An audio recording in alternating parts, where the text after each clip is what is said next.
Hi, everyone. Welcome back to Intrusive Plots. We thought we'd give you a little something special because I know we can all use some light and fun right now in this pre-holiday time.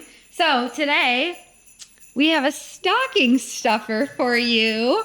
Oh my goodness. A little mini episode. And today, the stocking stuffer is on the movie Trap, which came out in 2024. There was a whole IOCDF statement that was released about this film. So There was not enough material from the movie to make an episode, but we wanted to put in our 2 cents. Yes. So thanks for being here. Thanks for being here. Oh, it's a very special episode where we get to talk about pretty much one line in one scene. There were other parts. So they had the line, but throughout the movie, I noticed a lot of stereotypical OCD depictions happening with this main character that I think they were sneakily trying to put in there. So that way, when we got to that line, we'd be like, oh yeah, that makes sense. I can see it now.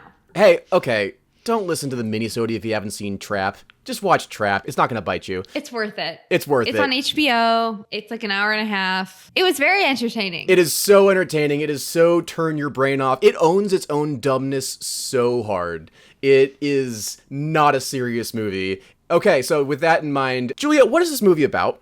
So this movie is about a serial killer who is known as the Butcher because I bet you can't guess. He cuts people up after he kills them. So he's this wanted serial killer, and the movie takes place, the first half of the movie takes place at a concert. There is this sensational artist named Lady Raven who kind of has a Taylor Swift, Ariana Grande kind of vibe to her.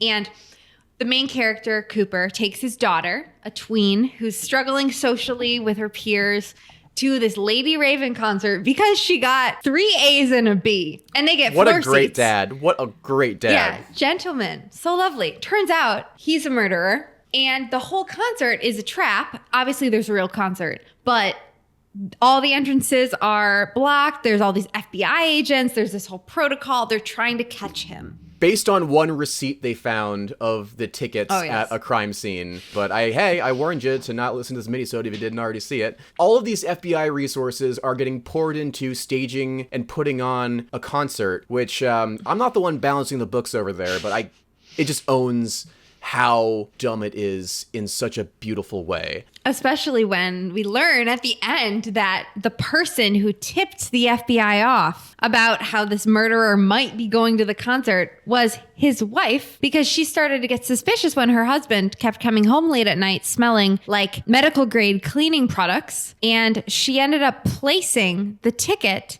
in one of his safe houses, and then made an anonymous tip to the FBI about that house. Instead, she could have called them and said, hey, I suspect my husband might be involved in this. Can you look into it? No, that would have been too easy. They did the whole concert. Now, you might be listening to this and go, okay, but where's the OCD work in? What? That was a question we had. Because we were like, wait, this was a big deal in the OCD community. We might as well watch this movie and figure out, this could be an episode. Well, this is a mini-sode because not a lot happens there except one scene. Take us away, Juliet. So eventually the killer, Cooper, the butcher, is able to evade the FBI by involving the singer, Lady Raven. In an attempt for the pop star to save the day, she starts saying to the wife and the family, are you familiar with the Butcher?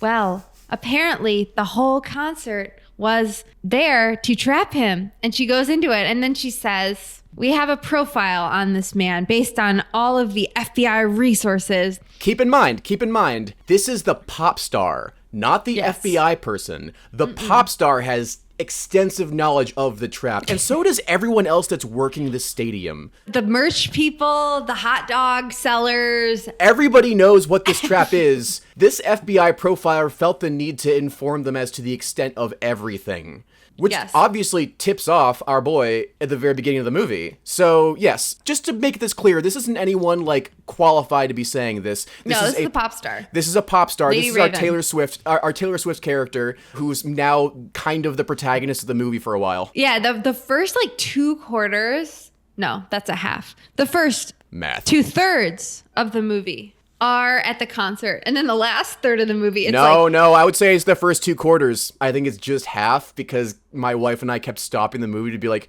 wait, the concert's over. Why do we have so much movie left? The protagonist shifts to the pop star Lady Raven. Anyway, she is sitting down with the family and she's going through the criminal profile of the suspected murderer. I forget the specific thing she says, but do you have I the remember. Quote? I Can you remember. say it? Because I want you to do justice to this. I don't have the quote, but I do know what she said. And what she said was, he drives a black car to hide the fact that it's dirty because he has OCD. And mommy issues. He does have mommy issues, but that I don't know if that was brought up in that same sentence. But the OCD line, like, sure, he was obsessive about his crimes, but the exact sentence was, and then he drives a black car so that no one can see the dirt on a lighter colored car because he has OCD. That's it. That's about as, like, extensive as it gets, and then the movie kind of moves on. So it's like, yeah, that's a weird line, but let me put it this way. We just recorded 2 episodes of a different thing that perhaps the attention should have been on that rather than this. I also want to say, as someone who drives a black cars actually show the dirt more than light cars. Really? Is your car dirty? I mean, I have not gotten it washed in like 6 months. Okay. So yeah, but like there's a thing about black cars. You have to keep washing. You have to wash them more frequently because the dirt is actually light. Because when dirt dries. Oh, okay. I have a light colored car and it's just dirty as shit. This movie was a wild fucking ride from start to finish. So weird. It was so weird. I was not bored. I didn't find it that particularly offensive. Like, it's wrong, but it wasn't condescending, you know? No, I mean, if anything, they show him as being really smart, really good at, like, getting out of tough situations. Good dad. He's such a good dad, He's kind of a good dad. Like, I mean, there was something about the way she talked about, like, his criminal profile that did allude that, like, because he had OCD, he was more likely to be a murderer. I forget, like, what specific she said, and I was like, okay, that's not it. But other than that, yeah, it was very entertaining. There were a lot of very, like,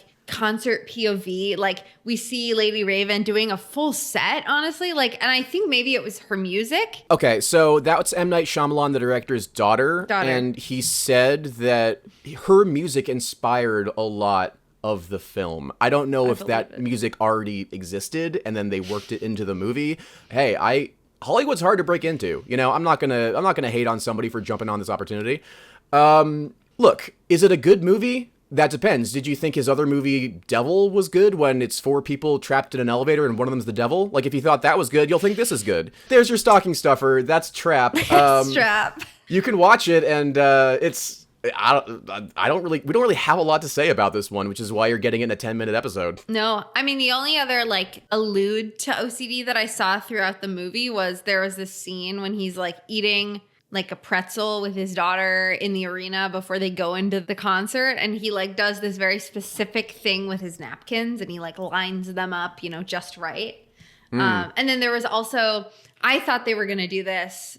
They didn't. But at the end of the movie, one of the times he's, like, evading the FBI, they're, like, surrounding his house.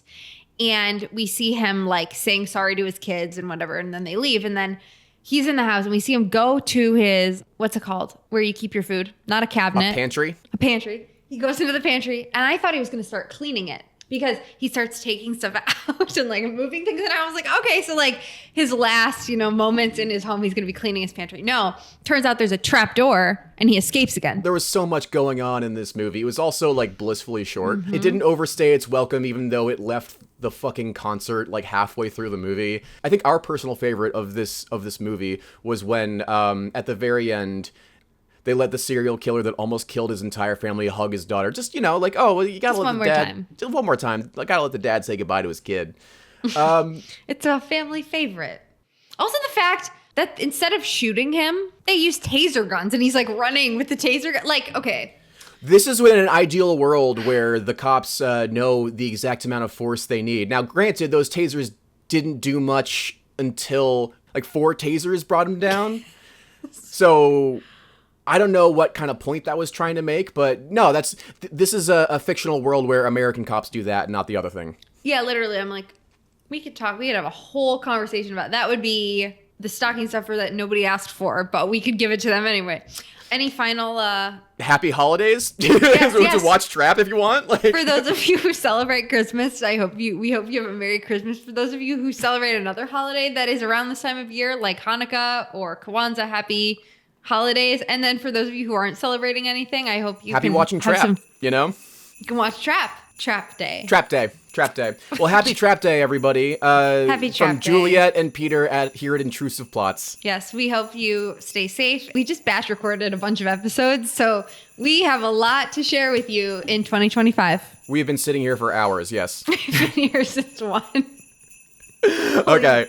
Yep. All right. Yep. All right. Okay. Bye. Bye.